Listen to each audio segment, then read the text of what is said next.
So kalau kita masih ragu akan keselamatan kereta-kereta GWM, lihatlah lapisan ni video terbaru yang mana this time hamba di crash site akan menyaksikan sendiri sebuah kereta yang akan dihancurkan, iaitu akan dilanggar menggunakan the GWM ORA 5 yang dimasukkan dengan depan ni the dummies yang dibawa masuk dari US yang berharga mostly keseluruhan ni dalam bilik ini berharga 15 juta. Alright, so tanpa buang masa, let's check it out.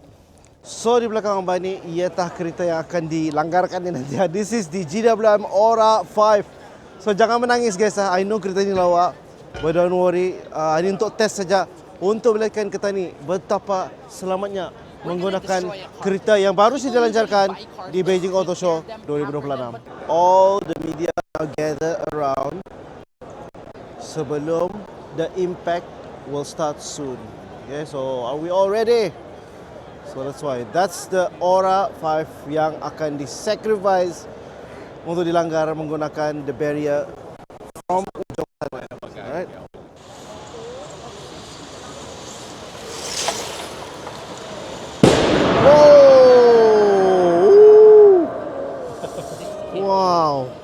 Wow guys, look at that, melatup punya tadi.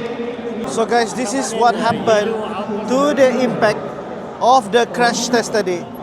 You can see right now on the side impact, dua pintu tu hancur. But the thing is the frame masih intact. So meaning orang manusia di dalam itu masih selamat. As you can see the airbag keluar. There you go, airbag, side airbag. Okay, so that proof that the safety for this car masih no end. Di bahagian depan, bonnet saja terbuka sikit, but so far it's still impact. You know, it can be repaired. So all this media dari luar negara documenting the situation right now, yang mana dia orang will also informing to dia orang punya respective country mengenai what happened on today crash test menggunakan the GWM ORA 5. Di bahagian belakang, you can see right now the GWM team on collect data on what has happened mengenai kereta ni, about the safety, about the result, about the injuries. It's all melalui this data from the dummy. You see just now the safety dummy. The safety dummy is very sensitive untuk melihat apakah kind of injuries diorang menerima from this impact ini. I think our library is the only one developed by the OEM in all the OEMs. So you see our library is very big and is advanced. In our lab, we can do the front test, front crash, side crash, rear crash, and also the rollover test. All the tests in-house we can conduct. Of course, all the safety development is for the customer safe.